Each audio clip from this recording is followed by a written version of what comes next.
میرا جو ملک ایک فیصلہ کن وقت پہ کھڑا ہے، ایک ڈیفائننگ مومنٹ ہے پاکستان کا. میں اس لیے چاہتا ہوں کہ آپ بڑے غور سے میری بات سنیں، کیونکہ آپ کا لیگل فٹرنٹی کا، وکلا کا اور عمالیتیہ کا اس وقت اس ملک کو بچانے کے لیے بہت اہم رول ہے. اور اس لیے میں آج آپ کے پاس خاص طور پہ آیا، کیونکہ میں چاہتا ہوں کہ آپ نے سب کو، جو میں ابھی آپ کے سامنے باتیں کروں گا،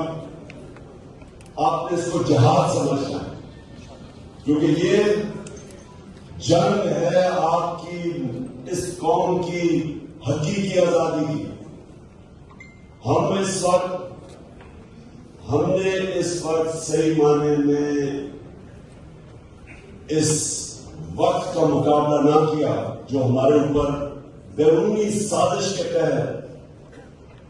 جو ہمارے اوپر آ گیا ہے. تو میں آج آپ سب کو اور وکلا کو خاص طور پہ یہ کہنا چاہتا ہوں کہ ہماری آنے والی نسلیں ہمیں معاف نہیں کریں گی. اللہ ہمیں جج کرے گا کہ جس کو بھی جو اللہ دیتا ہے اسی کے اوپر آپ کا